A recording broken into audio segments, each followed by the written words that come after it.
Yep, Oh. I'll be able to record with Zoom. What I don't know is how much space that consumes, because if it takes up too much, then I am going to have to try doing something different. I mean, supposedly there's YouTube webcam, but I haven't looked at that yet, and who knows what the heck that does. But our one fan, Blake. Hi, Blake. Well, whatever I record, I can post out to YouTube. So. Wait, there's a fan? Yeah, we have a fan. Does he think Charlotte's crazy? I think he thinks you're the most horse house. I think that's the the most horse house. It's the most horse house.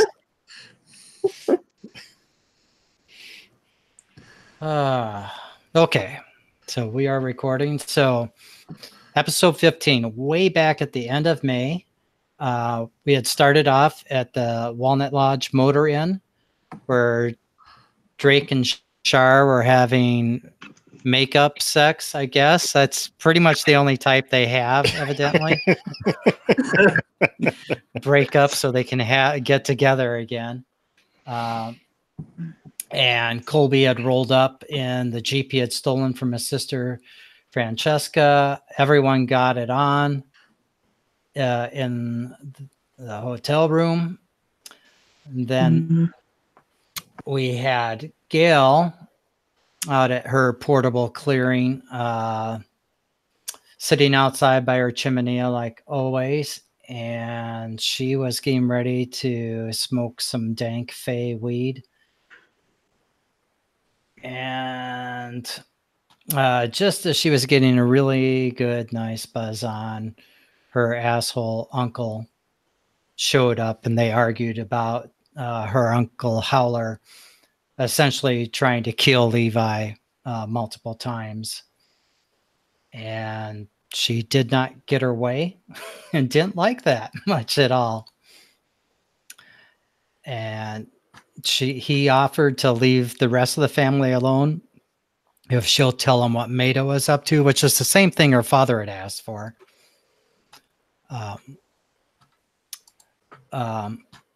But she basically passed on doing that. And then we cut over to Char's place, little side scene where we see that Miss Orsman and Char's dad, Frank, were underneath the throw on the couch. Obviously had sex. And Clarice sat up while Frank kept snoozing. And that's when we saw that she had texted Char saying, "You can come home, Char. I'm done with your dad."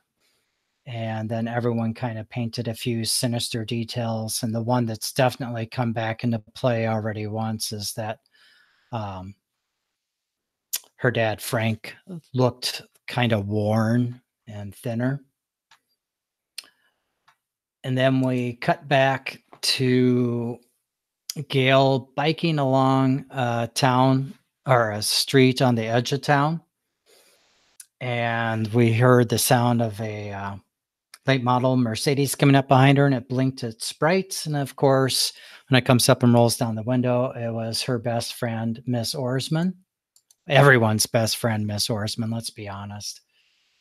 And she pretty much said, either I'll give you a ride home or you go home right now.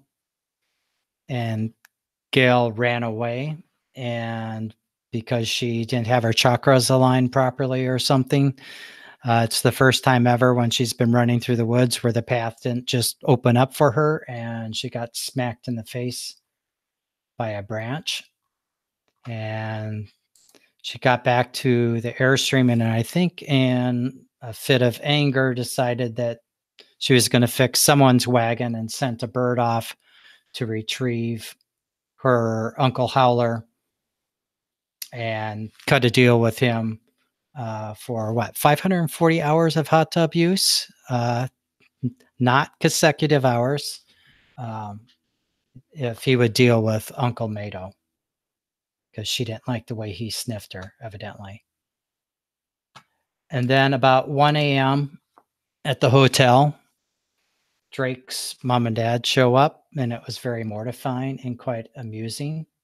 And they also mentioned that Miss Orsman had seen Drake's Jeep here, and that's how they knew to come. So once again, we see that Miss Orsman is the best. So after the little grace period is up, Shar and Colby snuck off to follow Drake home and sneak into his room. They spent the night. On the way, Colby, who was driving Shar, told her all about his family and that he does not care for them, and they freak him out because he thinks they're trying to do something to him. And then we cut back to Gail's Airstream with her uncle pounding on the door and telling her to get up. And he was covered with blood, and we saw that he had been shot by the bald knobbers in town. And he claims to have torn Uncle Mato up into pieces and pieces. Then we cut to the next morning where Drake's parents are giving him the deep freeze. He basically basks in it because he's got his friends giving him attention again, so he doesn't need them so bad. And heads off to school. And then we cut back over to the house, and Shar had snuck back in. And when she comes out of her room pretending to have slept there, her dad's all happy and whistling. And she mentions that he looks different, kind of worn down. And then she says, "Isn't it weird that Miss Orsman looks just like Mom?" And he's like, "Well, the only thing in common is their hair color." And Shar went to her room to go grab pictures to show. And her mom is faded out of the photos. And then occasionally in the corner, when you're looking away, you might see a flicker of Miss Orsman in the corner. I guess kind of like Harry Potter moving photos. And she tries telling her dad that Miss Orsman is bad news, and he's just like, take a chill pill. And then we had a cut to Colby gazing into the abyss. And he's trying to figure out what he should do. Does he trust his family, or what does he do? And confusing and alarming visions led him to believe that he should stay in Drake's sphere, which obviously is misinformation, but what you gonna do? And then we cut back to the really good stuff. Over to the homeroom, and everyone's there except for Levi. Drake is spreading rumors that Levi might be behind all these killings because he's essentially a walking powder keg all the time, it seems like. Gail actually attended school for the first time ever at homeroom, sat down in Colin's old seat. People were arguing about whether the Speed of Dark should have a new name or not. And Drake basically told Shar that Speed of Dark is his band and was there before her and it'd be there after her, and that the band is Speed of Dark. And so Shar took advantage of her new move where she flees into someone else's arms, and that pushed both Drake and Colby to their darkest selves. And Colby flipped out, went over to the teacher's desk, grabbed the scissors off the teacher's desk, and cut up the inside of his arm and just pulled the wires out and was bleeding. That was the end of episode. Episode 16, we pick back up right outside in the hallway, and Colby comes out, and there's Starling, who's dressed up like a regular Branson High School student. And she sees the wires and blood, and she's like, "We got to get you out of here before anyone figures out what you are or aren't." Colby pointed out security cameras, and she's like, basically says that I can help you out with that. And then they left school and went over to the coffee shop. She offers to clear the security footage from the school system. She hacks in easily because that's kind of in her bailiwick, more or less. And then they head out to the woods to talk, and she basically commiserates with him about their position and says that she and the family aren't a monolith. They all are individuals. And she offers to fuck up Drake for Colby, but he kind of defers on that. Sounds like that's something he's just kind of holding on. But then he comes back to, maybe you can help me with Olivia. We cut over to the art room, and people were doing self-portraits, and that triggered some really good gazing into the abyss. Drake's painting, he'd done a good job on the outside, but had left the face blank. And Gail had said, eventually you're going to have to finish that. And she gazed into the abyss. And she basically saw Drake's parents reading spell books, setting up rituals, doing ritual circles and salt and stuff to create Drake and whole at age 11. And that he is fed by their emotions, mostly their love. Though maybe he could be fed by their anger too. We could try that. All attention is good attention. And then Drake picked up the doll that Gail was making for her self-portrait, and that triggered a gaze into the abyss for Drake, and that didn't go so well. He got a burning feeling crawling up his arm, as if poison ivy was growing up under his skin and burning. And he looked again at the doll in his hand, and it just looked and went fake. And he dropped the doll, and that jarred him and Gail out of their visions. And we talked about the other students' portraits. Then after school, Drake, Lizzie, and Maddie are going to go practice. And Gail tried to follow him, but was spotted. And they basically stop around a corner and confront her and wind up inviting Gail to come watch them practice. Meanwhile, over in the woods, Starling and Coley are talking about how best to help Olivia out. And he shows her the photos of Olivia and what her mom has done to her. Then we cut over to the garage, and Gail was so bored watching the band practice, between it not being her musical jam and it being the Drake show. It just didn't seem to do much. And Drake's mom came out into the garage with pitcher lemonade and glasses and was introduced to Gail. And then Gail purposefully touched Drake's mom's hand as she was handing her the lemonade, and locked eyes with her, and basically did gaze into the abyss. And in an attempt to understand the parents' side of what the relationship with Drake is and what Drake is or isn't, and realized that they had actually had a son before Drake was invoked or summoned, whatever it would be, and that child had died in a tragic accident and it just about destroyed their marriage. And along the way, Drake's dad had been getting into new age stuff and eventually went into a wild, far out black magic. And they wound up summoning this tulpa and also purposefully wiped their memories of the child they had lost and all the hurt around that. And then we had a jolt of static electricity that passed between Gail and Drake's mom, and their hands jerked apart, and the pitcher of lemonade crashed to the patio. And Gail now knows more about Drake than Drake or his parents know about themselves.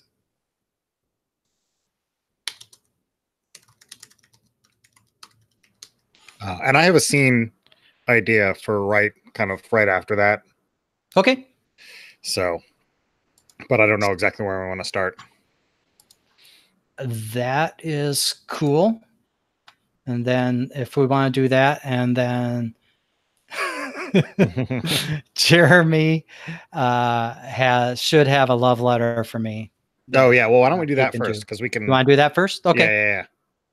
You got that email to hand, Jeremy? That you can read for us?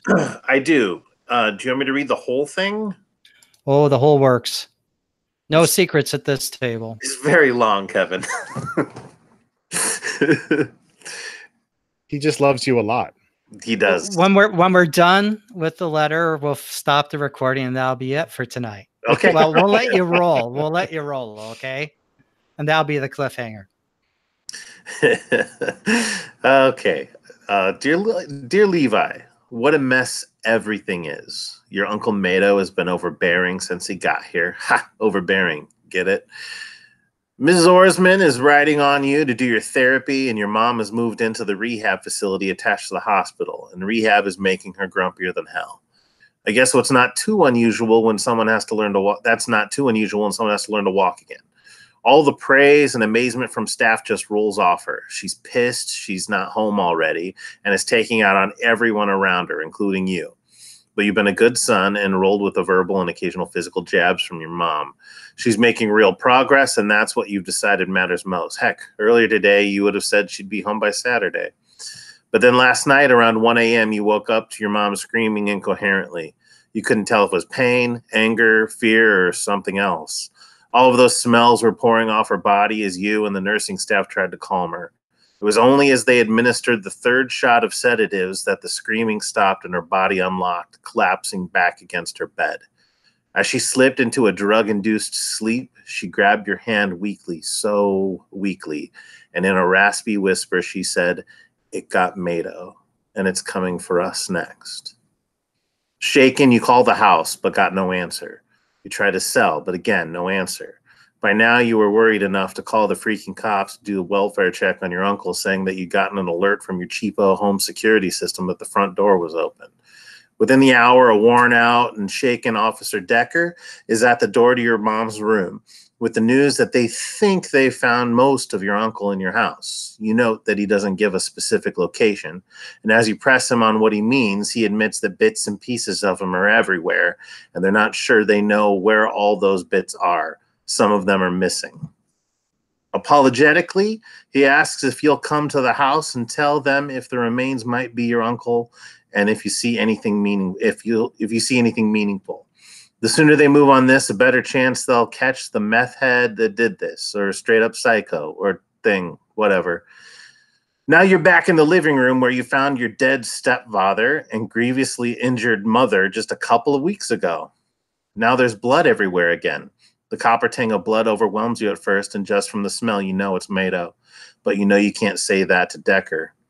And under all that blood, all that gratuitous destruction of your home, you smell something else. If you can just focus, calm down, even as the moonlight washes over you from the skylight above, you think you might be able to confirm your belief that this was the Howler again, and maybe, just maybe, track the bastard down and kill him. Roll plus dark. On a 10 plus, you know where the Howler is and he can't escape you. You may ask one question of the MC, will answer truthfully. 7 and 9, ask one question which the MC will answer truthfully and choose one from the list below. You go into a frenzy, human-shaped, and Decker thinks you might have something to do with this, as well as your stepfather's death and your mother's close call. Or you begin ranting about the Howler and how this is your fault because you didn't catch it earlier. Or you gain the condition shattered emotionally. On a 6-, the MC will make a hard move against you, but in a loving way that will boost the ratings of the show. XOXO, your MC. Double fuck. But you are bathed in moonlight. I am bathed in moonlight, so I'm rolling dark. And so with moonlight, I'm at a +3.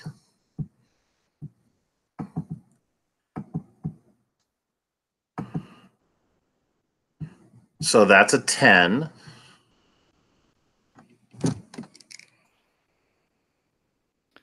Well, that's too bad.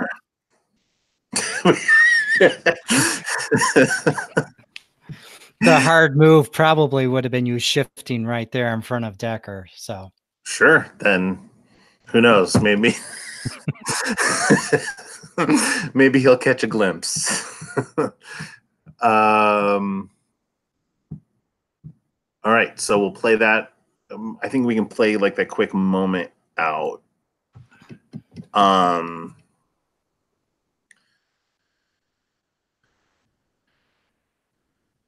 So I think it's like one of those things where I do kind of I focus and calm down, and I shut Decker trying to talk to me out, and you can just hear there's nothing else, and I focus in on that smell, and I know exactly.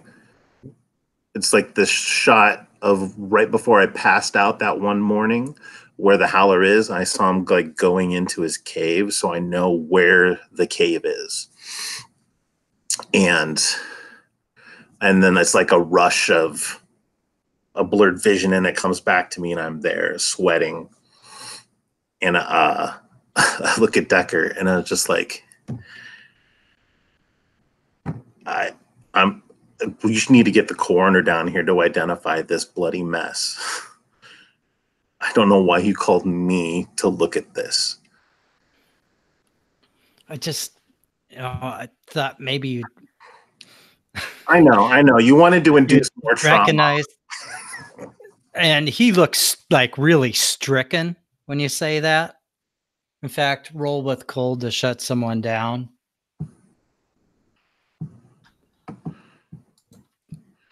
I think, is my cold at a -1? Probably. So that should be a 5. Yeah, that's a 5. All right. So he gets angry Uh-huh. when you say that. It's like, look, I'm sorry that this is so hard for you, but time is of the essence. This nut job is running around out here killing people. And let's be honest here. It looks like you and your mom are next in line. And I'm sorry, but I need all the help I can get. And I'm sorry it's so traumatic for you, but this, I had no choice. And he just kind of turns around and goes off and starts just chewing up and down one side.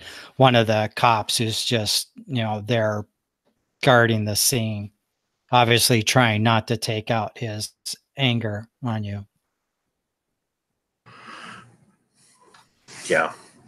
So, and I just look at him and say, I don't know. Odds are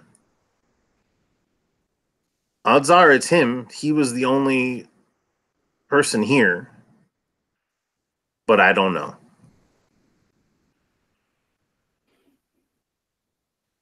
Look, I'm going to put some cops on your room, your mom's room at the rehab facility. And I think you should probably get back over there. And I'm sorry I brought you over here for this, but I was just really hoping we could get some sort of break here. Yeah, me too. I'm gonna head over to my mom's room right now.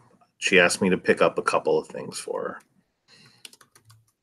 And I go over to her room, and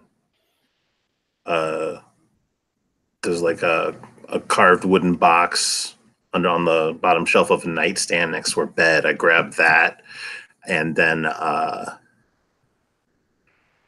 think I want to ask my question about the howler. I'm just gonna ask,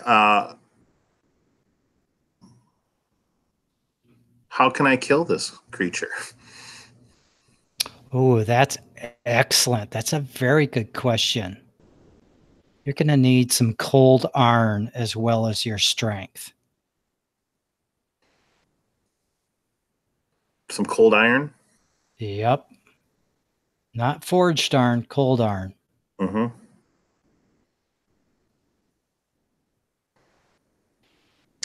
And I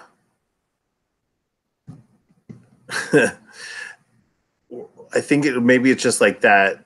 When I grab that box, there's like just this just look of determination on my face. It's not fury, it's not anger, it's just determination. I think there's this moment where it's just like I've just kept my cool through all this and just I feel focused and ready to go. And there's like just this cut as I walk out the door to go to my mom's room. Okay, that was great. And go ahead and remove the condition out of control. Okay. You've evidently got a Navy SEAL team here.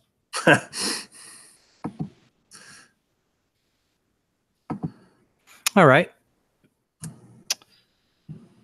So you were saying you had an idea for a scene, Eric? Yeah, I know that the Gale was going to leave, and I wanted to kind of catch her on the way out. Okay. If that works for you, Eli. Yeah, absolutely. All right. So I think, you're like, it's getting late, I gotta go, whatever, and the garage door opens and you head out. And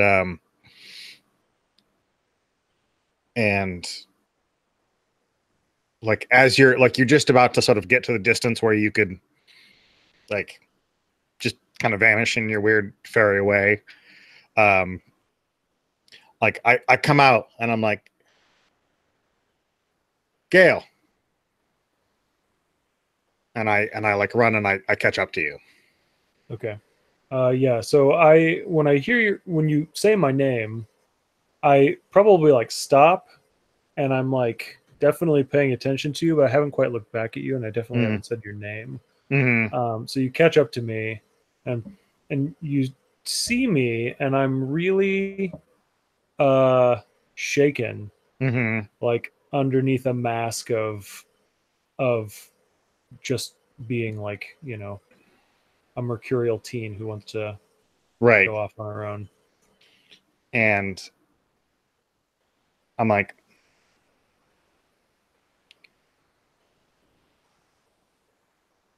I'm sorry that wasn't your scene, but I just wanted to say, like,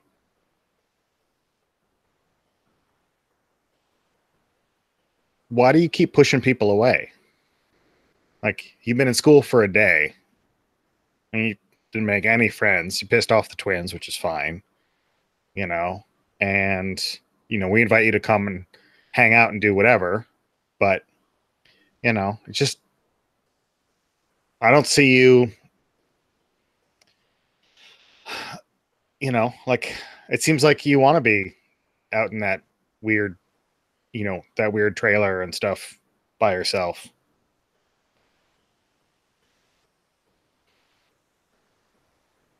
So this look kind of washes over Gale of surprise, and I kind of, cross my arms a little bit, and I'm like, well, look, like, I'm sorry. I just had a really weird couple of days. Okay. Like, I guess school's okay, but like,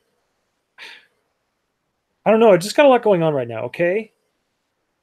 Yeah, no, trust me. I get it. My friends have been kidnapped and, all kinds of weird stuff has been going on. And I keep making up and breaking up with Charlotte. Yeah, I get it. I get that there's a lot going on, but look, it's important not to be alone.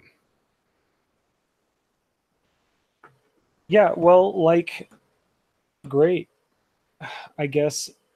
What do you want me to do about this, though, huh? Like, every time I hang out with somebody, something really crazy happens, and then all of a sudden, I'm like off on my own again. So, like, why would I even want to hang out with you in the first place, huh? No, it's fine. You don't have to. We don't have to be friends. Well, I'm sorry. Gail, I need you to roll with Cole because why would you hang out with him in the first place? That's true. That's true. Those are cutting words where Drake is concerned. Why would you not want to hang out with That's him? right. Look at the That's right. hotness. So I know it's a +3 now. with cold, I got a 9. Okay. So on a 9, you can choose one from Yeah. below. Well, unless you want to spend. Do you have strings on Drake? You could make it a 10. So I actually got an 8. Ah.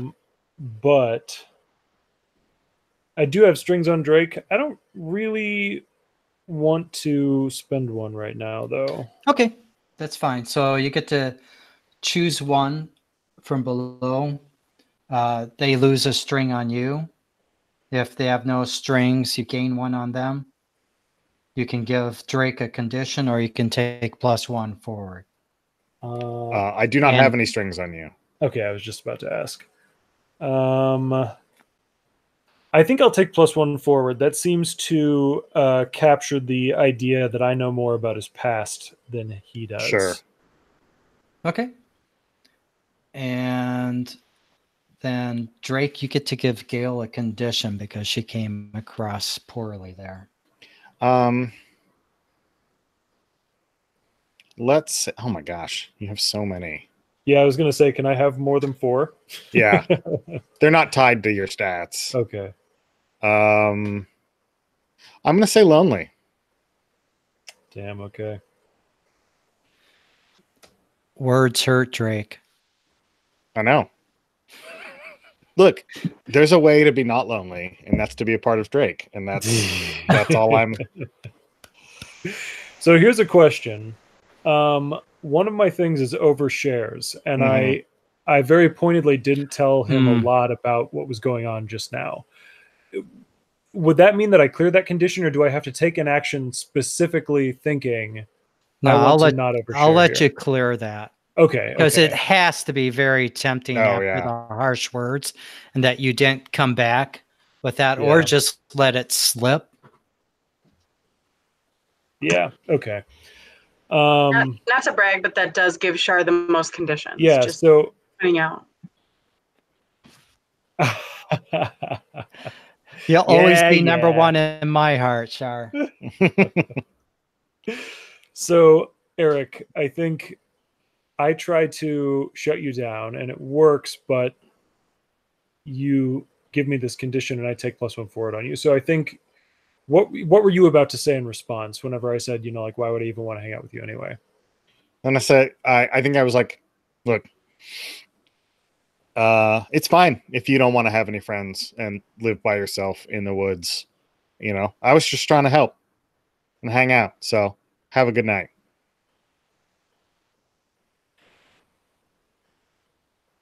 There's a pause, and then Gail kind of huffs and is like, "You're not some big secret, Drake. People know things about you, okay?" And then I'm going to turn around and leave. All right, let's cut over to Shar. So I think we had said in episode 16 that Shar had gotten a text and left, and it was a text from her father. Right. And then later she got one from Colby. Do we know what? It's in the Slack. Oh, it's in the Slack. Oh, yeah. That's I remember talking about. Oh, I do have. Let's see. That was in the character chat. Yep. Oh, well. So, yeah, when you get out of school today, you want to meet up. I have a plan I want to talk to you about.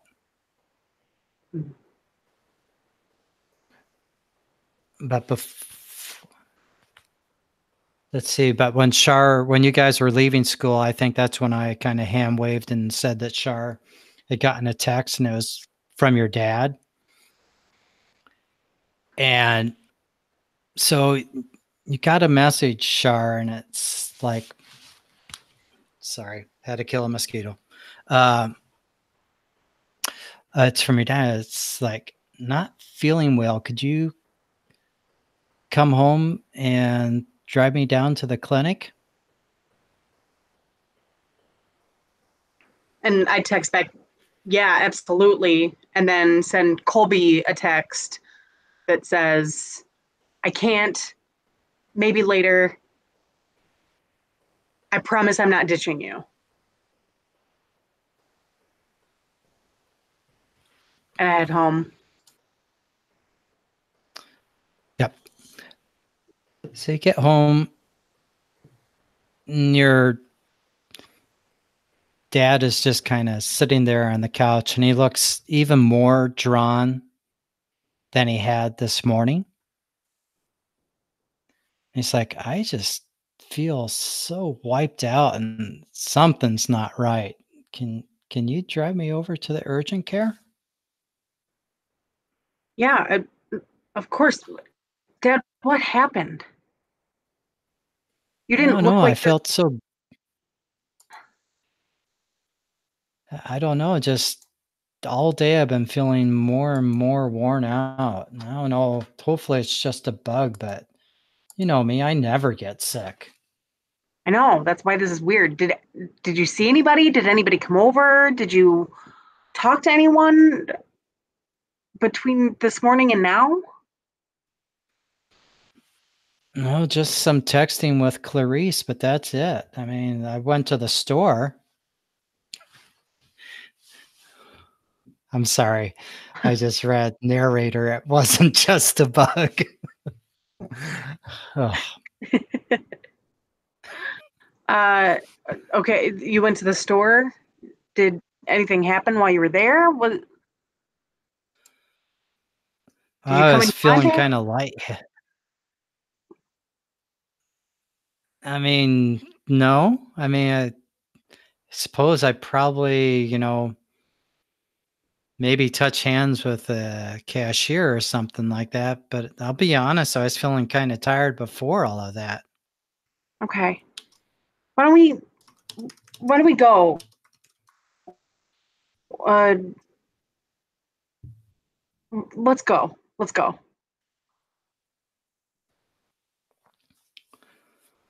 Dad, you look like you've lost like 15 pounds in the last day. Yeah, and he does look really worn down. Maybe he's just dehydrated.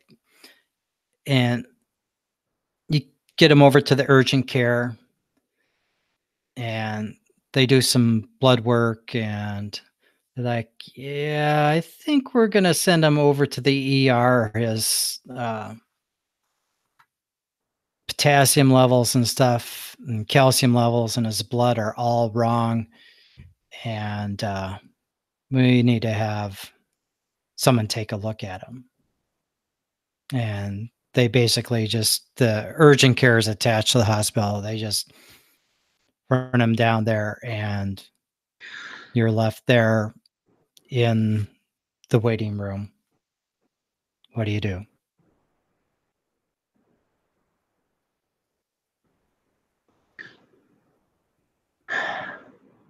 I think first, like, I keep going up to the nurse and just being like, can I get an update? Is there anything you can tell me? Anything I can do? Well, you can get the insurance information for us.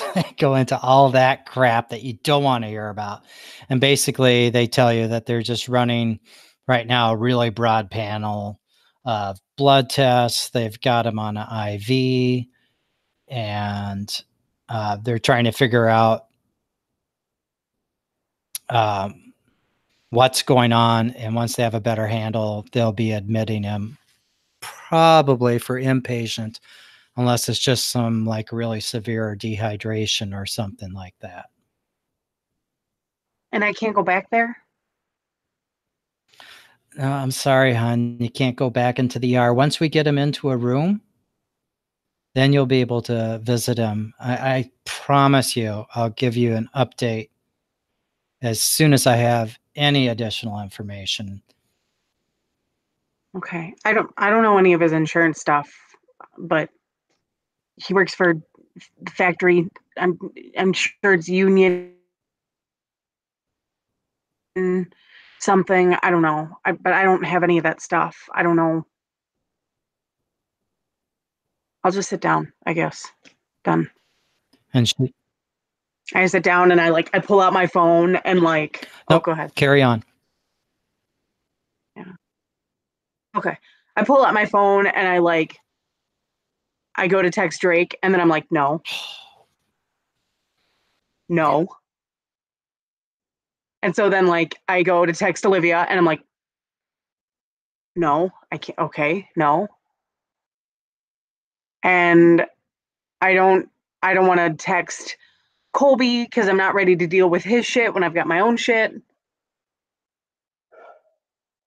I don't even know where the hell Levi's at.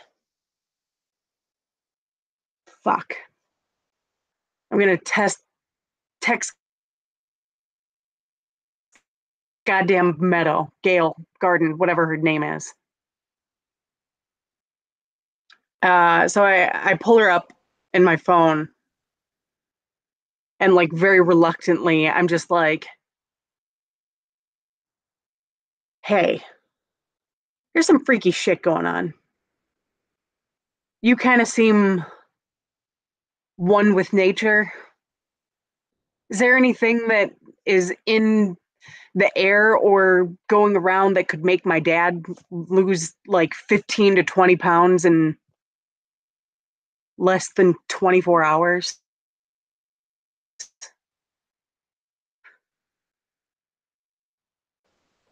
Okay, so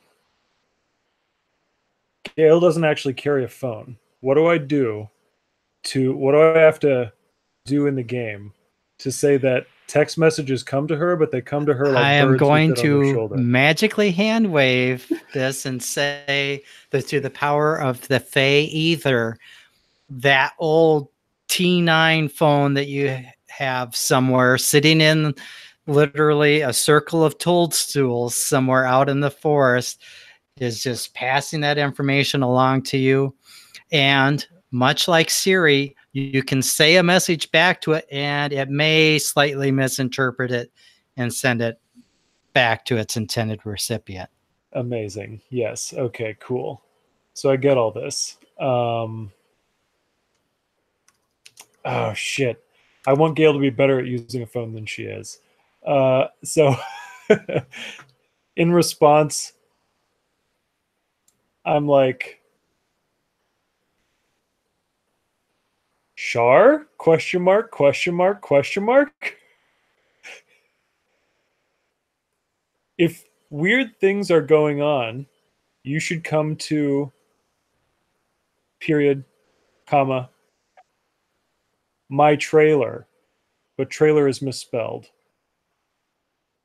And there's no punctuation in this otherwise. And I think that's the whole message. I text back, I can't leave the hospital. And then I like wait a beat. And I have a moment of like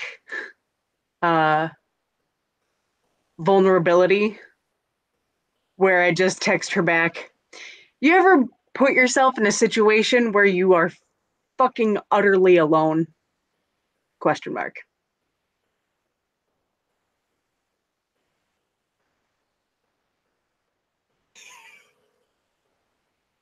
So Gail's only response is, yeah.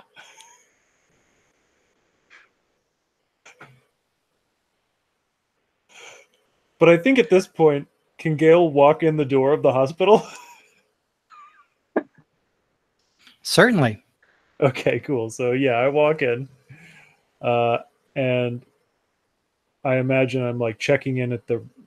I don't even go to the registration. I walk right past it. I'm just kind of looking around, not particularly moving fast, just kind of wandering through this space and like sort of gaping at all of the artifice around me. And I imagine that's how Charlotte sees me first. Gail? Oh, hey, how's it going, Char? Weren't you just at your house? How did you get here so fast? What? Why would I be at my house?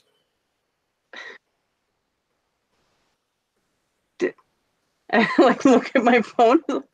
You just asked me to come to your trailer. I figured that you were there. Oh no, but I mean, like, I could be there sometime. I figured it would take you a while to get there too. Oh, I guess I didn't think of that. Why did you come here though? Oh, well, you said that you were having a really rough time, and I mean, I'm having a really rough time, so I figured, I'd just stop by. You didn't have to do that. But since you're I mean, here, I guess I could leave. no, Oh, oh, oh, no, oh. no. That's not what I'm surprised.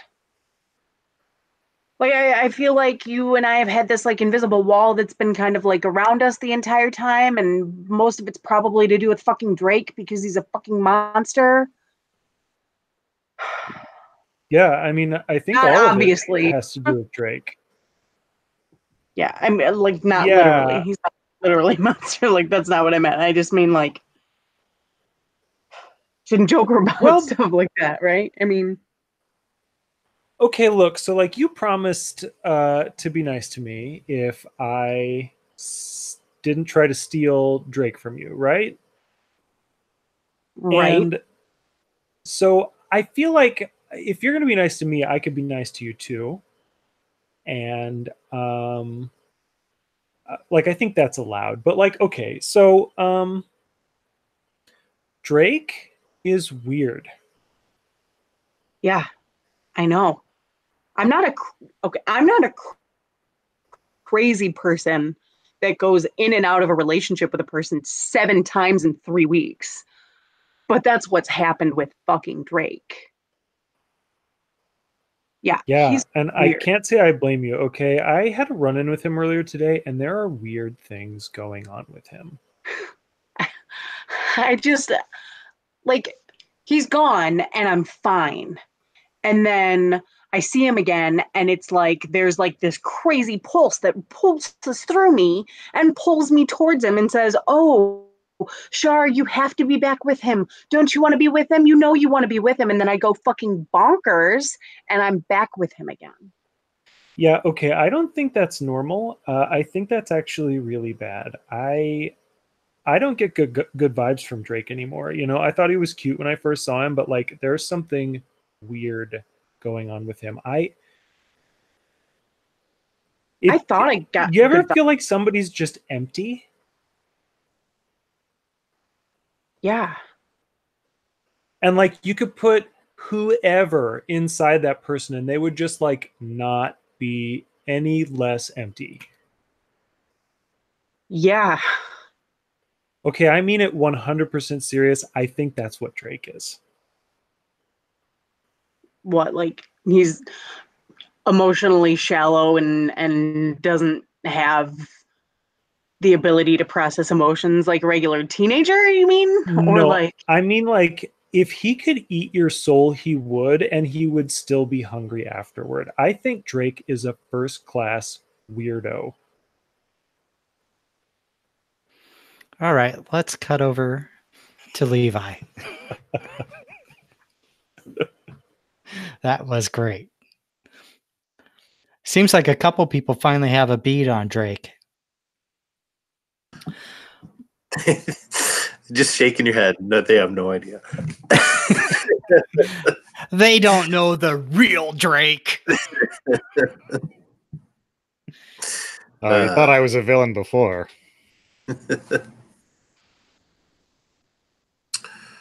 So Levi's back within his mother's room. And oh no. And she's she's up and conscious. And I said I need to go after this thing, Mom. And I know what I need to do. They got cops posted outside the room, supposedly, that's going to help protect us here. Yeah, they actually have 2 cops out there, and they both have the, what are they, M1A ones or whatever, sort of semi-automatic that they equip militarized police with. These guys are freaked out too, and they actually look almost jumpy. And I'll set the carved wooden box that I grabbed from Mom's nightstand on the little table by her bed and flip it open and just said, I just thought we should maybe do some of the old like purification rituals or whatever. And so I think this is like a thing where the show had gotten like some complaints about Native American sensitivity. So they went all out to like actually kind of do an authentic like Chinook smudging ritual to clean the room out and stuff like that. Yep, not just lip service appropriation. Yeah. Trying to decolonize the show. Right. So we just kind of go through that together. And I said, I know where it is, and I know I need to use cold iron to get it. So I guess like it's like I'm burning like the sage and the cedar, and we're go through that ritual of cleaning myself, purifying her, going to the corners of the room, and then we just kind of sit down together. And I think maybe it's like a gaze. It turns into a gaze into the abyss to find out where that cold iron is. Okay. Well, dark, no moonlight. It's an interior room. Yeah. So that's a -1 dark. Yep.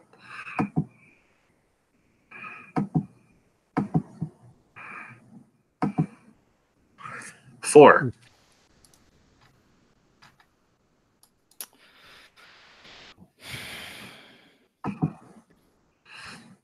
So you feel yourself getting lightheaded as the sage fills up your sinus cavities, and you're floating above Branson so high that you can see how small it is in comparison to the woods that surround it. And you can see all sorts of abnormal, weird creatures crawling underneath the trees, jumping from branch to branch, flying above, and none of them look like any sort of creature out of your mythology or anything. It's completely otherworldly, and you can feel all that movement all of a sudden stops, and you can feel that those woods and the earth under it all of a sudden knows you're up there and looking at it, and you feel like you just get swatted down, and you come back on the chair in the room.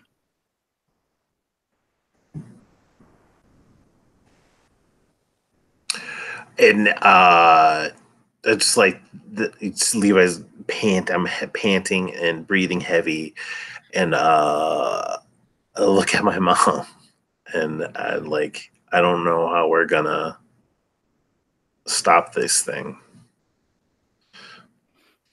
Well, if we don't stop it, it's gonna stop us. And then I will pull out my phone and send a text over to the ferry to Gail's mushroom ring T9 or whatever that is. All right. What's the message? It says, well, my uncle's dead, period. And your uncle is coming for me and my mom next. period. So that's a thing. And then I hit send.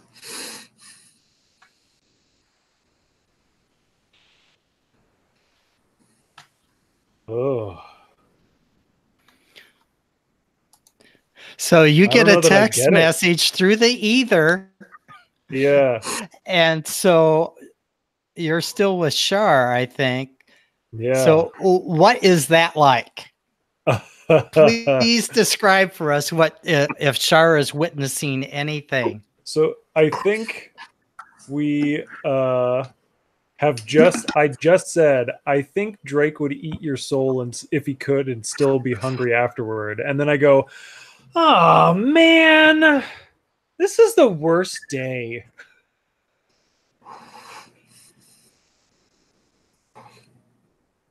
And you can certainly reply to that, Shar.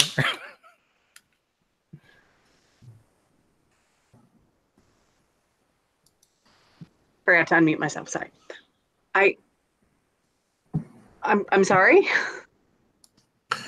I thought we had a moment just now, but if this is the worst day, then No.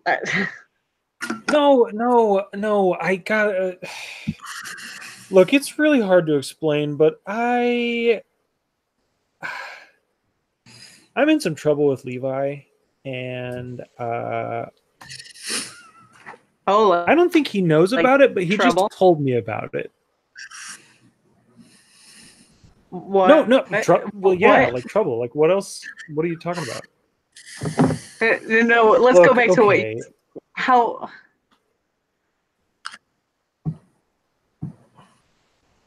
I don't understand what's going on. Okay, so like here's the deal. I went out with Levi once, and then I met his uncle, and his uncle's really creepy. And then I talked to my uncle about it, and I think my uncle might have killed Levi's uncle. And look, I don't know that I should be here at this hospital. I'm realizing the kind of trouble I'm in right now, and I think I probably shouldn't be around people right now. Okay, I think it's probably just best if I just leave, and maybe we shouldn't talk for a little while. No, I'm sorry. Hey, I really hey. I need. Do you need to get out of here? Do you need a place to hide? Yes. All right. I go up to the desk and say, "Any updates on my dad?"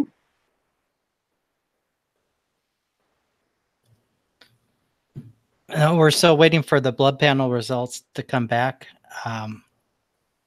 but we'll definitely let you know, like I said, as soon as possible.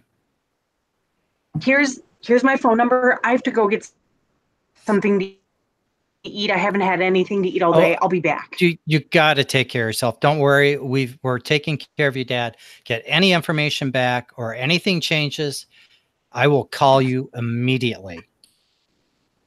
And I send another text message through to Gail. It just says, so anything I could do to protect myself that you could let me know about would be very much appreciated.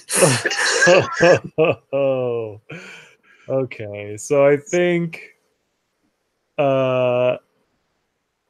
Gail, as far as Charlotte sees, I guess Charlotte's up at the desk or something, and Gail's just kind of standing around. So what Gail does is kind of reach up behind her ear, and she kind of like messes around with her hair, which is really thick right now, and she pulls out like a leaf from it, and she looks at this leaf, and she's like, "Yeah, I'm really sorry. I think maybe can we talk later?"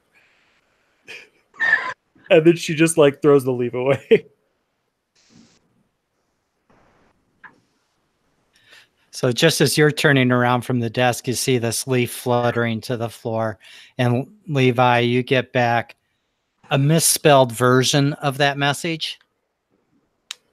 You know, like if your mom was texting, and didn't know to backspace or how you can move the cursor around Right. to correct stuff. You don't need to edit your voice to text. You just send it whatever it puts. Yeah.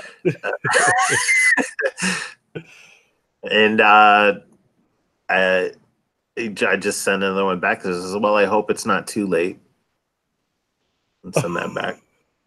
Fuck. Oh, fuck. And I can't just show this to Charlotte and be like, what do I say? What do I say? Okay, so I go up to Charlotte at the desk at this point, and I'm just like, hello, what? Can we leave? Yeah. I'll be back. I'll be back. And I look at Gail and I stop for a second and I say, I'll help you get out of here, but you can't screw me over ever again. Deal?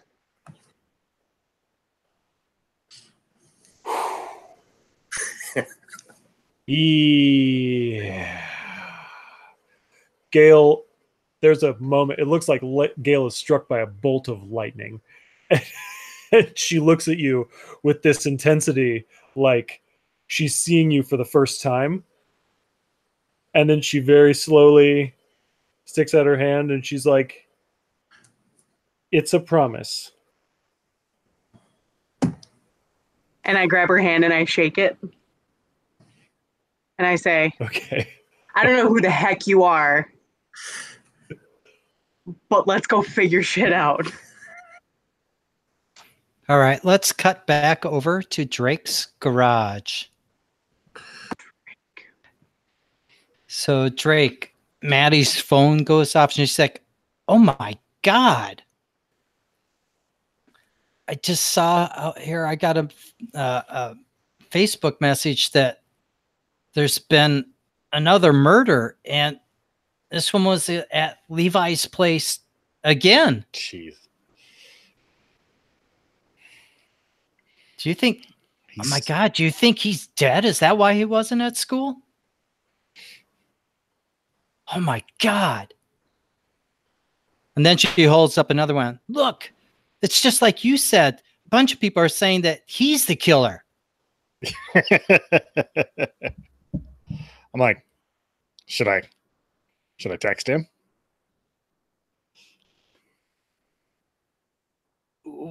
What would you say to him? What if he comes to kill you if he's not dead? Yeah, that's a good point.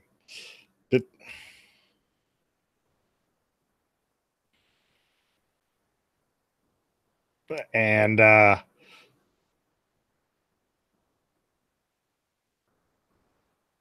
like, well, let's, you only live once. And so I get on my phone and I text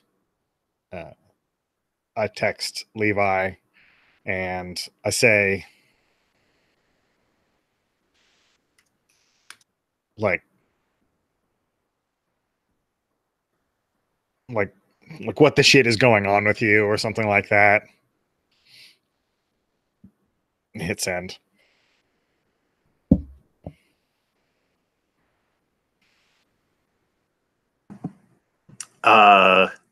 You just get a question mark back. Just like the worst response, I think. yeah, oh yeah. and I'm like, are you out of control?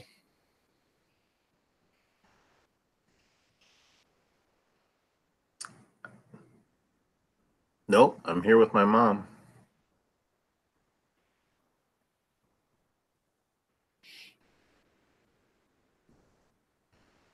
So you didn't do it.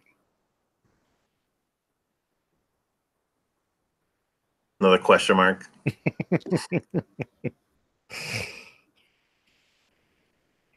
Fine. Everyone thinks that you're the killer. I don't care what they think. They're nothing to me. You're nothing to me. I'm done.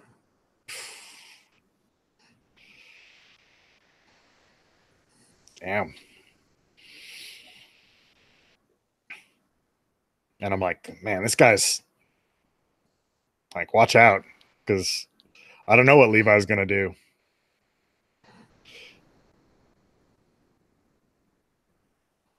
And I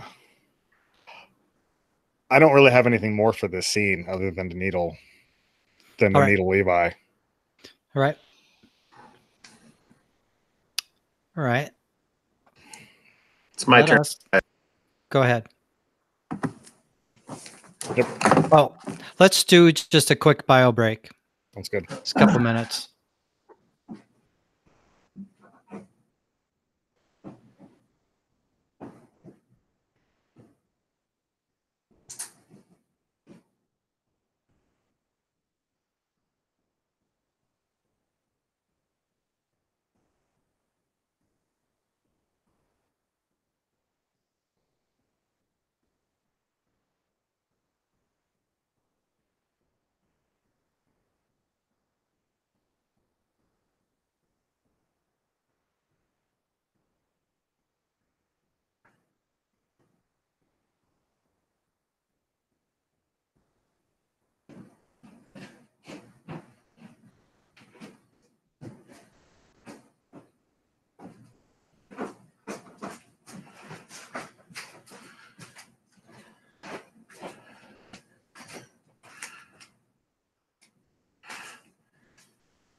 Well, I hope Jeremy's making enough drinks for everyone.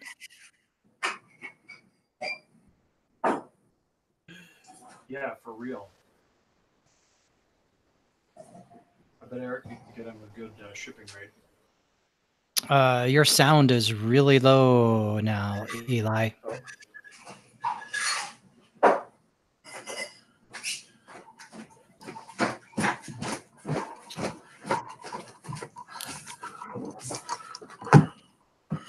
I moved my computer around, but I did not move my microphone to match. Ah. Yep. You sound That'll lovely do it. now. We do it every time. Hey, Kev, Jeremy, did you mix enough drinks for all of us? can we rewind that scene, that last scene, and do it Sure. over? Because I had a better idea Okay. that doesn't drive me out of the narrative. Okay. Because I was just going to ask for suggestions on how we can start getting some people. I mean, we've got some texting going back together. I'd like to get at least a couple more people in proximity to each other. Well, if people If we stop can. breaking up with me, it'd be really helpful. How dare You know, they? I am not going to hold it against anyone that breaks up with you, Drake. I may hold it against them if they get back together with you. So,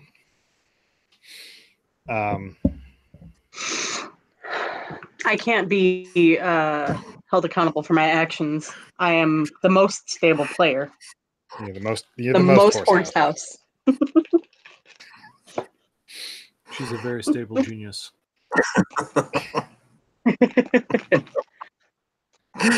Oh, now I'm gonna go cry in the corner a little bit. Yeah, sorry, everybody. I didn't mean to bring the mood down.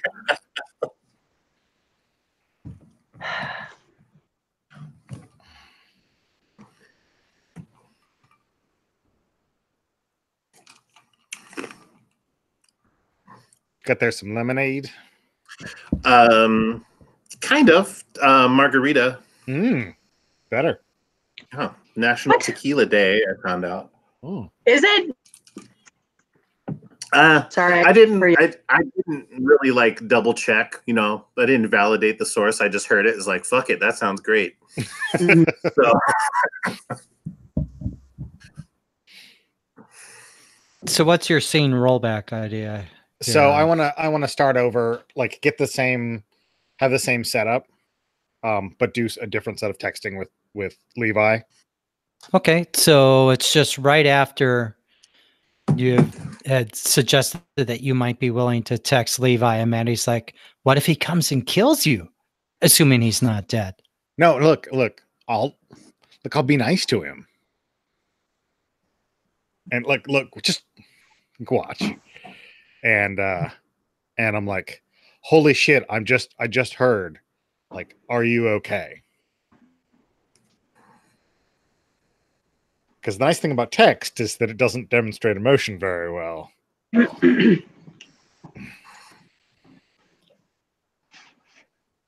Was that to me? No, it was to Levi. Okay, I didn't think so. Because I haven't heard about your dad yet. I think we'll keep the first response at a question mark. Okay, sure. And I'm like, look,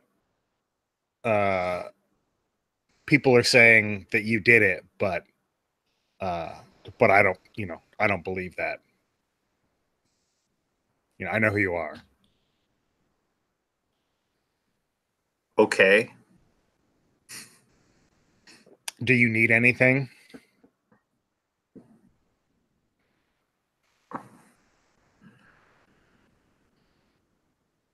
What are you getting at?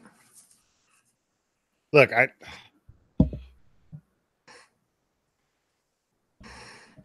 people have been dying, and just we're just supposed to be like checking in on each other. But if you want to go it alone, and this somehow has switched from like a jokey conversation to like a real conversation somewhere through. Uh-huh.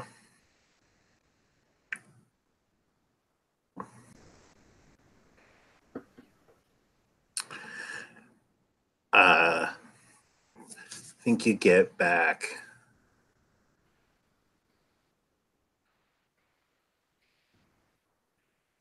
I'm just really scared. And I'm here with my mom because I don't know what else to do. Do you know who's doing it?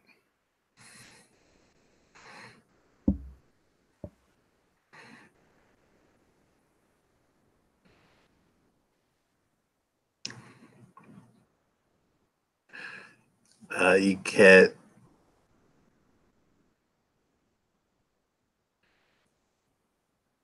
you can give me a call. Okay.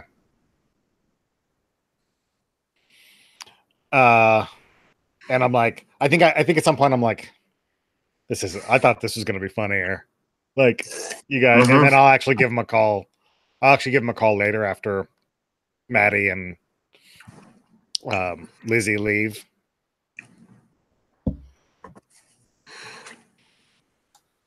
Okay, let's go ahead and just skip forward to that. Okay. And yeah, so I give you a call. So this is like what, like 5 minutes later or something? Yeah, it's like 5 minutes later. All right. Yeah, and so Levi stepped out into the hallway. Mm-hmm. And there's people with guns pretty close, I guess. Yeah. And just says, hey, yeah, I know it's weird. We're not the best of friends or anything like that, but you're by yourself, and it's not a good place to be. right. Well, I feel like the last time I saw you, you definitely wouldn't want me around. Isn't that at the hotel, maybe? Yeah, it might have been. I know that looked bad, but this isn't me. It's not me that's doing it. Well, not all of them.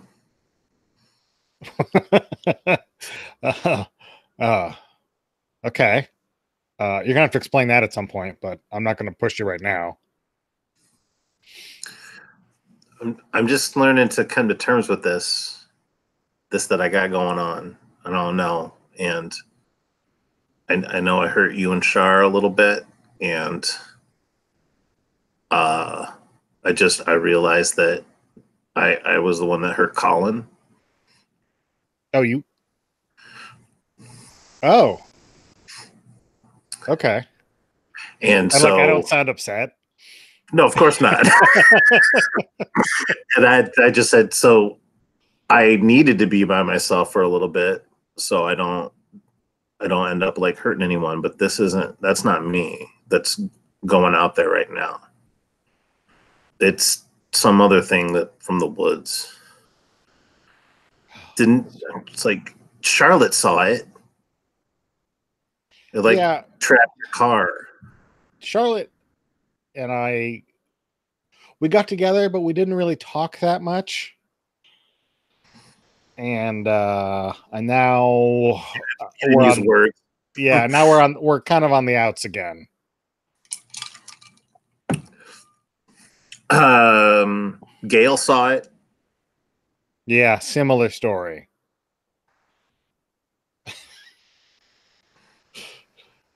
So I don't know. Yeah, I don't know. Do you want me to come by? I mean, I don't know what I can do, but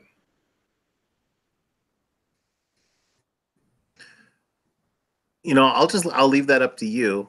And if you think that you want to come by and sit in this rehab room with me and my mom, I'll leave that up to you, but it definitely doesn't seem like you're seen. And I think there's a concert tonight that I'm not even going to be able to go to now. Was that tonight? That's going to be tomorrow night. Yeah, so it's like, and I wanted to go to that concert tomorrow night, but I'm not sure if I can do that.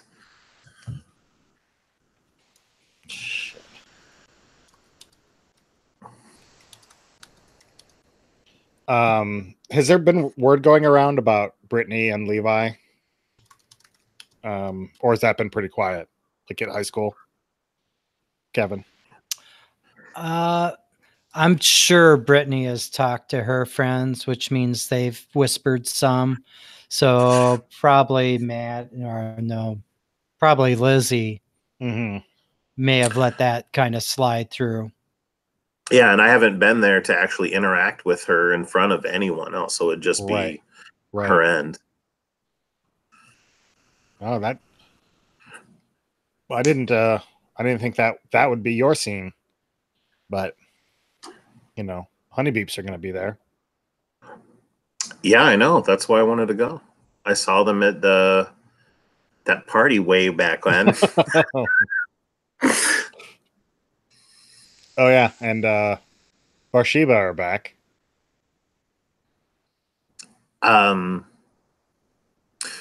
Like back pre-party or back like talking, finishing each other's sentences. Bathsheba. All right. Well, there was. I know that there was something off with them when they came back, and so I guess And since I've been out of the loop for a little bit, I'm not quite sure what you mean by back. So. All right. Well. Let me know because this is weird. This is really weird, Drake. I feel like, the last time we talked with this was like the fountain or and I'm just waiting for the other shoe to drop. So you do what you got to do, and I'll be open and honest with you. And from me being honest right now is I don't trust you at all. All right. Well, take care of yourself. You too. And then hang up. Yep. Okay. So Gail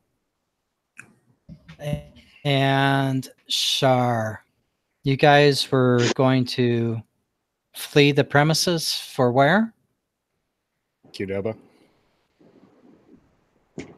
No, they're running for the border. Shitty It's diner? Taco Bell. That's what happened. The shitty That's diner? what happened to her dad. The lamplighter? Yeah. Sounds good to me.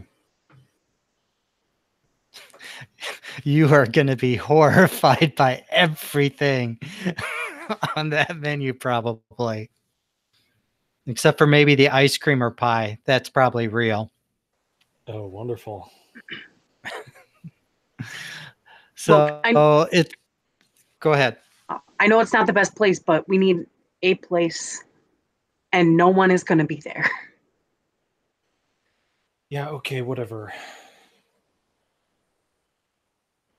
So you get over there, and I don't know if have you seen any scenes set in the lamplighter? No, I haven't. It's an old school diner, and it's actually like an old diner, and it's split, and on the other side's the bar that opens up at noon, but the diner is open till like 10 or 11 at night, and it's super old school food with old school waitresses, and it's all like burgers and fries and beef commercials and Rocky Mountain oysters and all that type of stuff. Wonderful. And grits. And so that's the type of place. Lots of linoleum, vinyl booths. Mm-hmm. All right. Carry on. Oh, yeah, this place is awful. They've got good pancakes. Sometimes. Pancakes, cool. Yeah. Do they have like salad or anything? Like a Jello salad, and I think potato salad. Sometimes they've got that macaroni tell me salad. Anymore. You don't have to. No, that's good. I'll just have water. Are you gonna do this the whole time? What? This like thing that you're doing right now? Are you Okay, gonna do this the whole time? Okay, so like this is who I am. And I think that you just have to accept that. This is real. This isn't you just being a dick to be a dick. No, I Because really that's what I always thought, is that you were just being a dick. no. I'm just connected to myself and I'm honest about that. What's that like? Kind of a mess. Well, I don't feel connected to myself or anything or anyone, so I'm still a mess too. So you're not missing out on anything there, right? Sure. Well, you're connected to Jesus. me. We made a promise. We made 2 promises. What were the promises? Well, you promised you'd be nice to me if I didn't go after Drake, and I promised I would never screw you over again if you got me out of that hospital. So, fair's fair. I mean, I guess we're what? well. Isn't that what it means when 2 people swear to be nice to each other? That's what friendship is, right?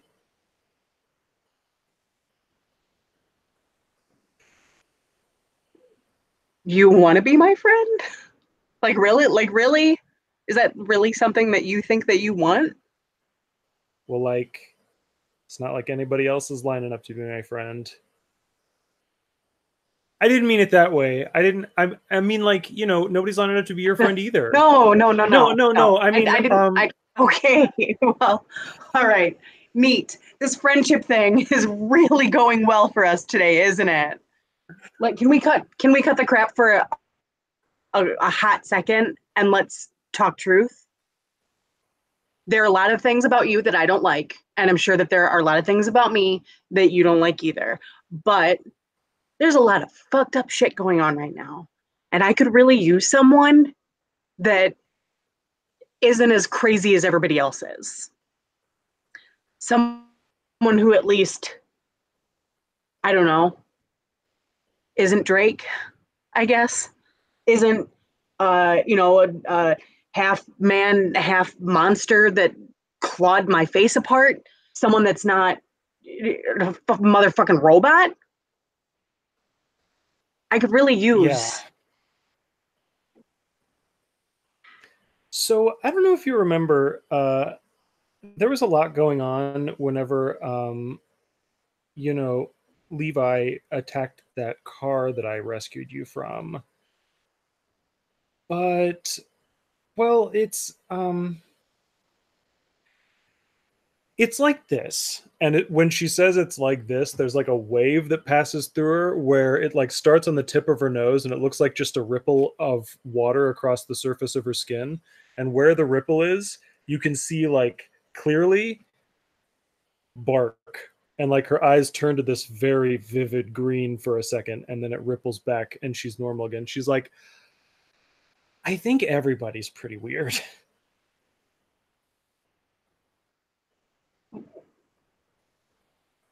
What? What? What? What? What was that? What? What was that? What? So, everyone in this town, I guess except Drake. Wait, right? No, Like, I mean, Drake's a remember how you dick, but said that, he's like, not. well, yeah, but like, remember when you said that when you try to leave him, you feel like you get drawn back in?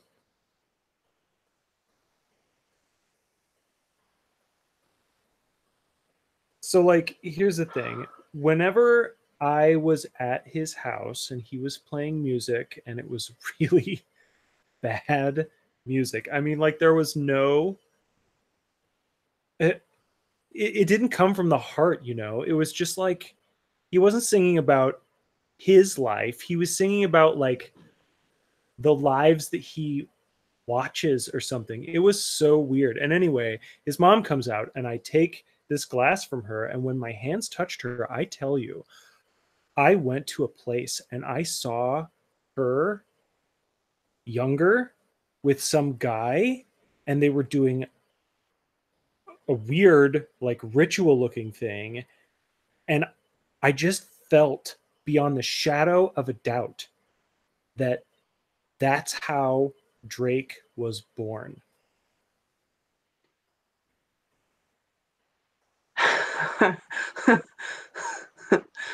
um, you're not messing with me. You touch people's hands and you can read them. Well, that hasn't happened before, but like it did this time. Okay. Several questions. What are you? What are you? What are you? I take after my dad in the worst ways. I've been here for a while. And well, it's like I feel really connected to the earth, you know, and I just feel grounded most of the time, except when I'm in this weird, weird town. I swear it's a blight on the landscape. But so my dad is kind of like the uh principle of the earth.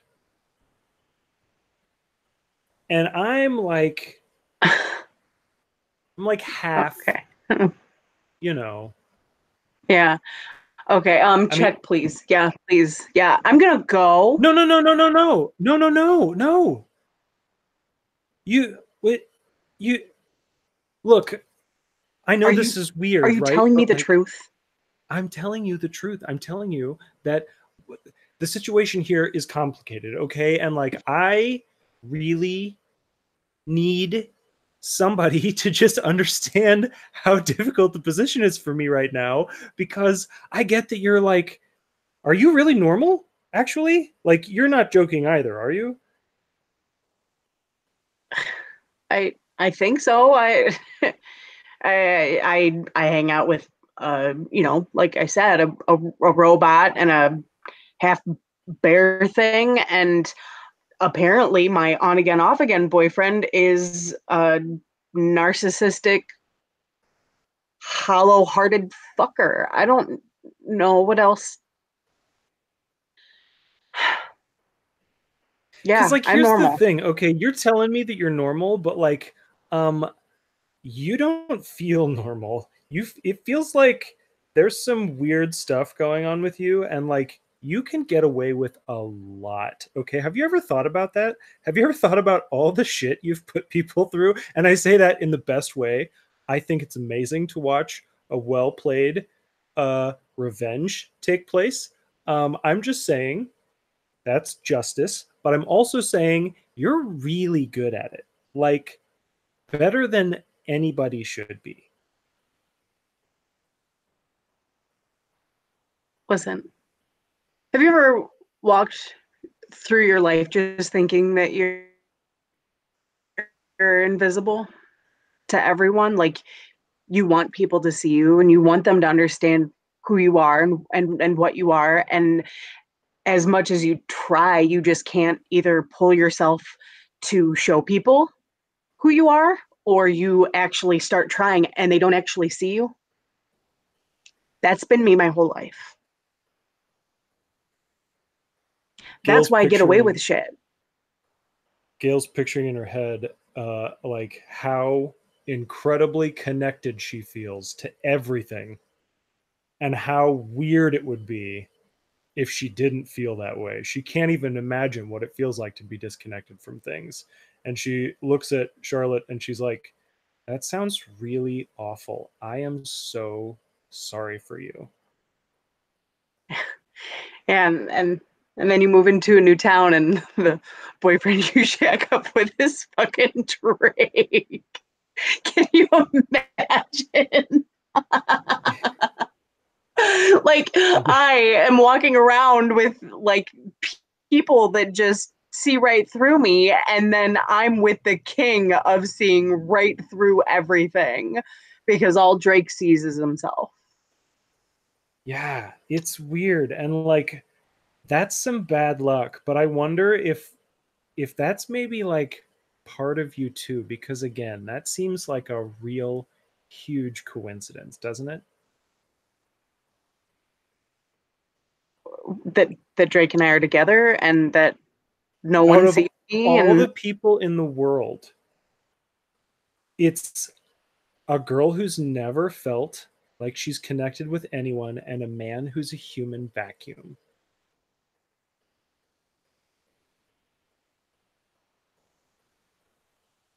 There's some weird stuff going on here, Shar.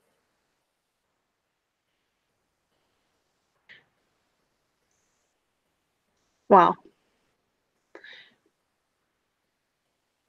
if if Drake's gonna be the guy that sucks the soul out of everybody, he probably shouldn't have crossed the girl who probably doesn't have one. Yeah, like you might be his kryptonite. All right, Did I say that right?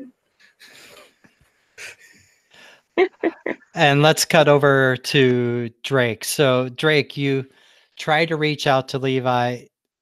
Almost seem like you might be sort of connecting if Yeah. there hadn't been so much built up Resentment. distrust, Yeah. resentment. So, is there anything you're gonna do? Maddie and Lizzie went home. Their parents actually came. One of them came and picked them both up to take them home. They didn't even want them to walk home, even while it's daylight. So I think I'm gonna like go back into the garage, turn the amp back on, and um just like play. And while I'm playing, I'm gonna be sort of like sort of reaching out and thinking about um like where I, because all of my connections are falling apart, and so I need like I want to know where like I should be, like right now, like what should I be doing? Okay. All right. So you're kind of losing yourself in your music, trying to find Right. your muse and Yep. roll with dark. Okay. I think my dark is bad. My dark is bad. -1. But I have pink dice now. A 7. Hey. So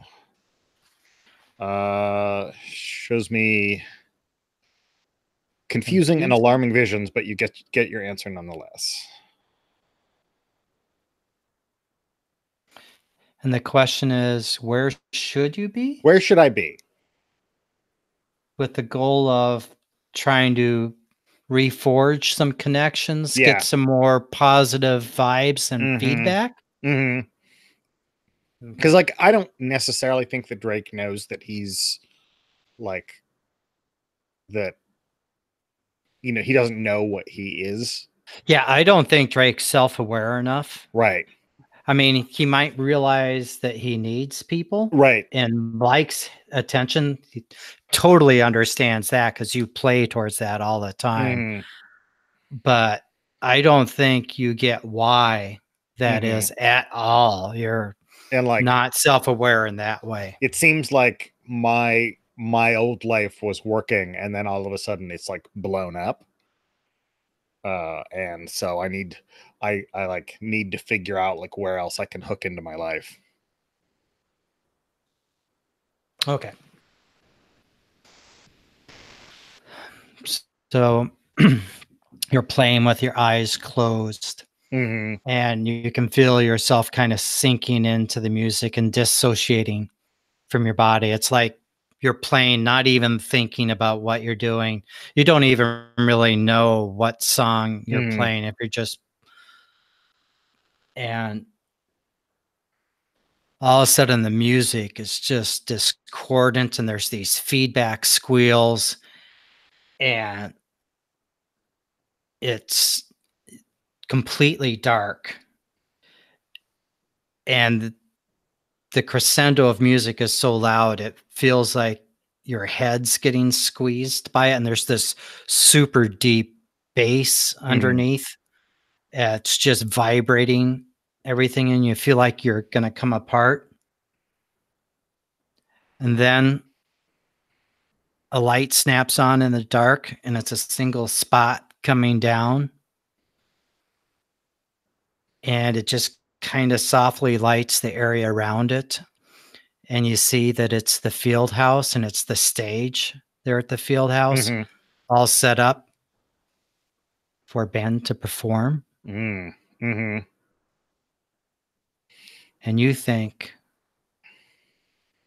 that what you need to do is get up there in front of people again and let them love you when you do what you do best, which is to play music and share yourself with them.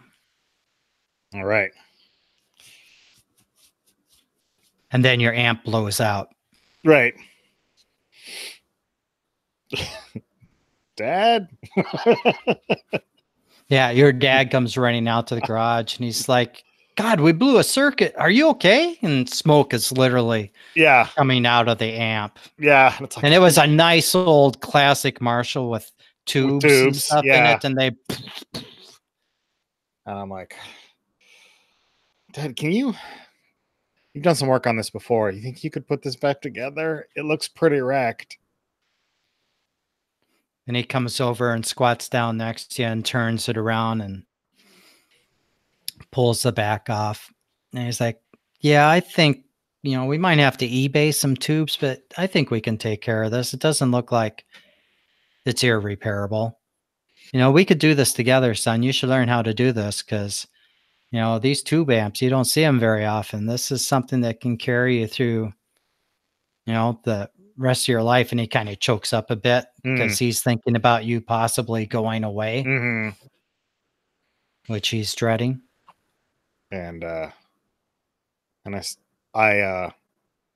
turned to him and I sort of feel like the love sort of pouring off of him. And I'm like, yeah, we should do that because look, this music's not going to stop. And I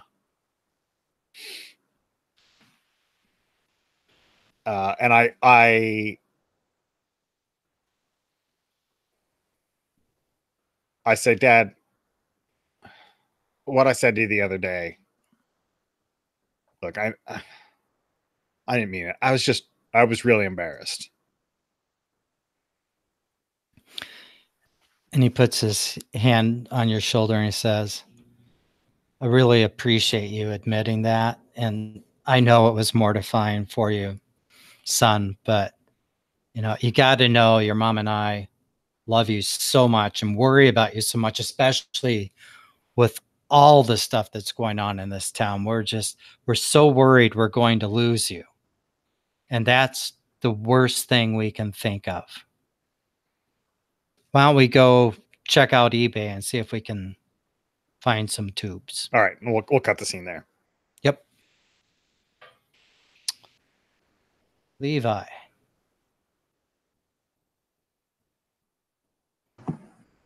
Hi. So, what are you up to after getting smacked down by the greater Branson metropolitan area or whatever it was? So the only thing I can think of, this is out of character, I think, is that I'm just going that what's going on in Levi's head is he can't just sit around and wait for this. So yeah. Waiting's a sucker's game. Yeah. So I just I think it'll be Levi, I'll send out a text to everyone else that just says the group, the rest of all the monsters, Monster Squad. Hey, listen, my monsters. That just says I can't sit around and wait for this thing to come after me, so I'm going after it. And I said, so maybe I'll see you, maybe I won't. And I just like I hit send on that, grab like my uncle's duffel bag from beside the bed, and just go do what I need to do. Just walk out the door. Okay, that is actually a really good place to stop. So now everyone has gotten this message. If you want, you can send a message back. And then we're going to kind of just wrap up for tonight and think maybe we could talk a bit about if we have some ideas where we want to try to go next time, because some things are starting to slot in here towards where there can be some side plots can get wrapped up, like the Howler. So anyone have anything they want to send back after getting that message from Levi? Or you can just leave them hang. I don't necessarily want to send a text back, but I think I wouldn't be able to help but get it while I'm talking. And so when it yeah. So when it comes in, I'm like, oh shit. That's when your phone goes ding too, Shar. And then I would read it out loud, thinking, you know, oh, she didn't pull out her phone, so I read it out loud to her. Mm-hmm. I'm just like, yeah, it sucks, right? Wait, did you already see it? Oh, God, the best damn way it. to say it is another... it's like a little bird told me, okay? Was it a literal bird? She gives you.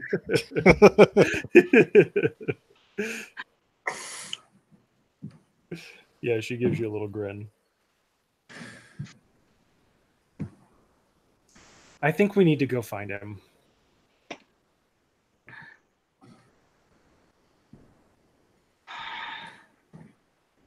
All right, but can you make me a promise? Look, no offense, but I'm already promised out. If he gets all like...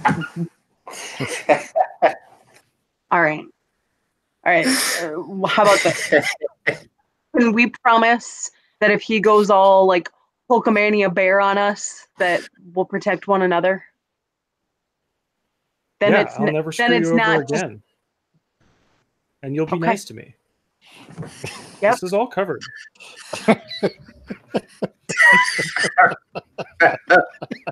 Okay. If you check paragraph 33 in the fine print, it clearly points out. Just wait till I twist it. All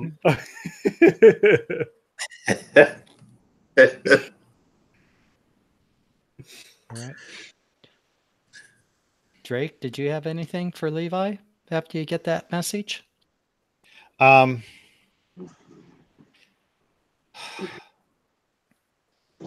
think I'm just gonna say like need anything and then send while I'm like standing over Dad's shoulder as he's on eBay looking at tubes.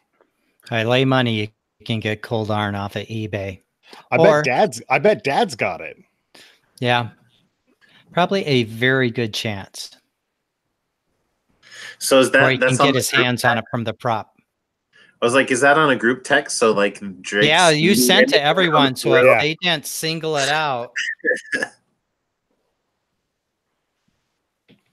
And so I think that's where we'll stop from tonight. So this is good because I'd like to get some people back together. I do want to try to get to the field house next time we play in 2 weeks. Yeah, 2 weeks. I really liked the places that this went tonight. I thought I really enjoyed the themes building and circling back on themselves. And it brought out the sad side of Gale, which I really thought that was a great scene. I think everyone did a fantastic job. I'm just really sad we didn't have Colby here to work in on that, but hopefully we'll have a full crew next time. Yeah, and that's on the 7th. Yes. No. Is it the 7th? Wednesday Oh the yeah, 7th? there's 31. Yep. Because next week I'm off because of Gen Con. So, Yeah, that's right. So anything that you guys want me to try to provide opportunities for or to work in? I've got some more Miss Oarsman stuff that's in the pipe, but we just didn't get it there with the longer conversations people had tonight. I'm going to need to interact with Brittany. Oh, yes. And in fact, maybe the last thing, little coda, we get the next week on Branson Hearts. And you get a text message from Brittany saying, will you join us in a song to remember Colin? Oh, shit. I'm glad you're dead.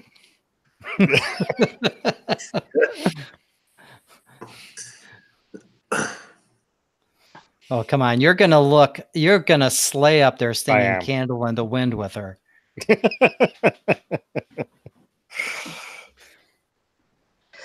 Yep. Yep, that's true.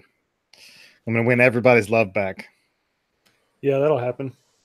Yeah. Look, if somebody wasn't poisoning the well, Gail. I admit to nothing.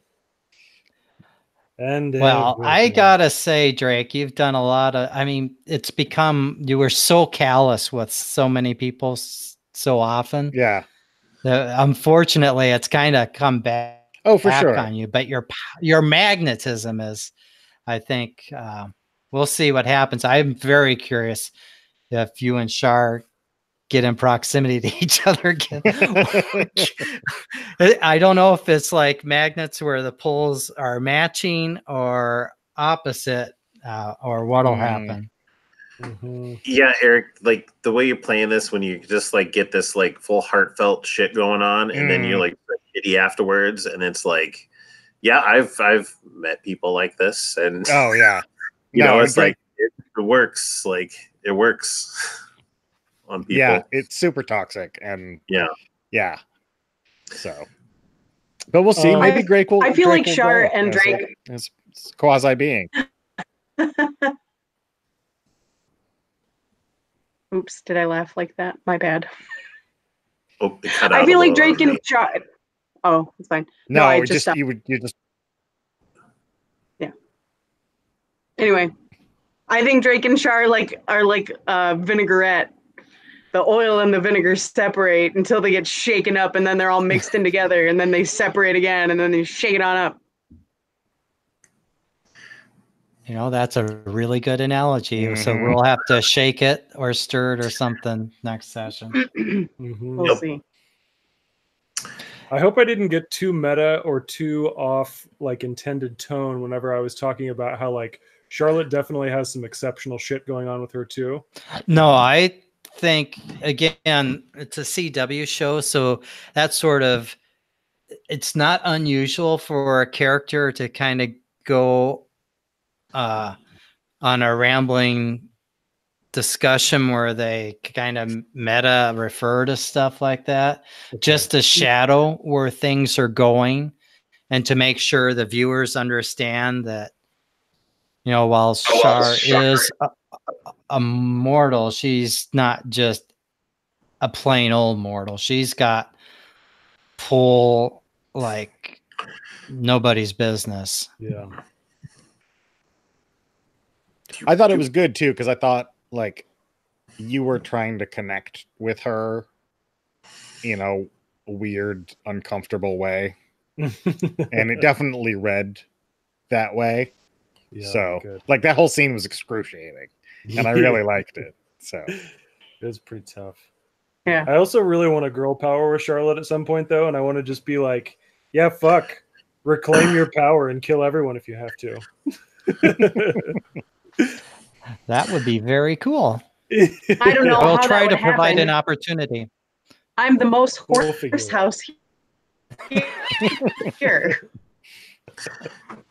And I was just full for me. It's like I've been away for 2 sessions, but I think beyond that, like I feel like Levi's been on his own for a long time now.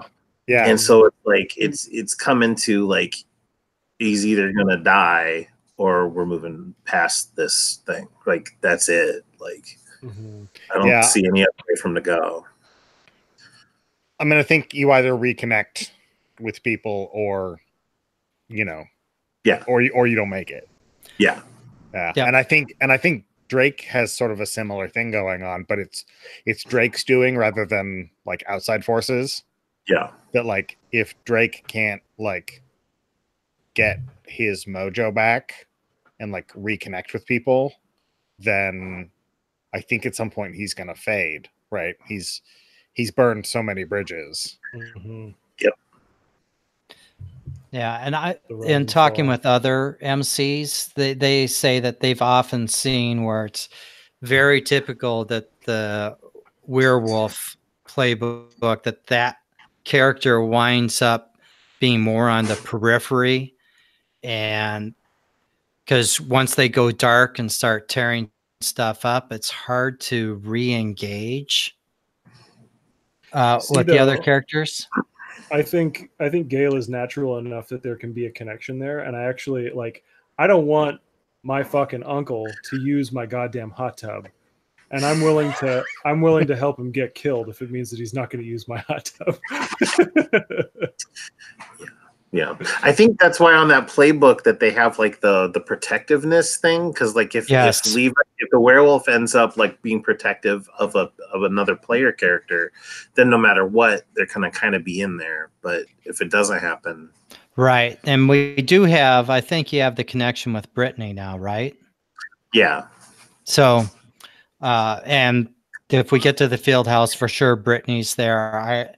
And Brittany may reach out to you before that too, because she'll want to make sure that you're going to be able to attend if you're not too busy slinging cold darn or whatever that is. Right. I do love that idea of Gale's like, well, he's not using my hot tub, so fuck him. That's just too gross. You want to kill my uncle? This guy smelled me funny. You want to kill him? Hey, this guy wants to use my hot tub. You want to kill him? Doesn't take much for Gale. Very just little a patience little vindictive for the creepy men in her life. Well, if there's nothing else, we're close to 9:30, so we can wrap it up and call it an evening. All right. Yeah. Well, thanks for the session. It was really good. Yeah, it was great seeing everyone again, and I'm super excited that we've got 2 sessions on the books for next month. So super happy about that. So I'm sorry I was cursing so much tonight. I didn't think about. Is it fine if I curse? Yeah, that's totally cool. Is it better if I don't? No, I mean teens talk that way.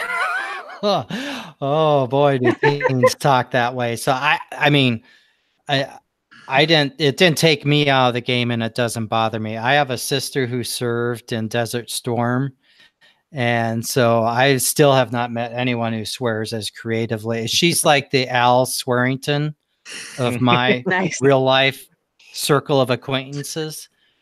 She's truly a poet with the F-bomb. So it doesn't bother me. I don't know if anyone else has issues, but I think if it feels the way your character would be talking and like I don't think she would have at the beginning of going to this high school, but at this point, I think she's pushed so far past emotionally where she thought she was going to be that she's just like, I don't know what to do. Yep. You've seen some shit. Yeah. Most horse house. All right, friends. Well, I'm getting out of here. Yep. Have a good night. All right. Good. Thanks, everyone. Have a good night.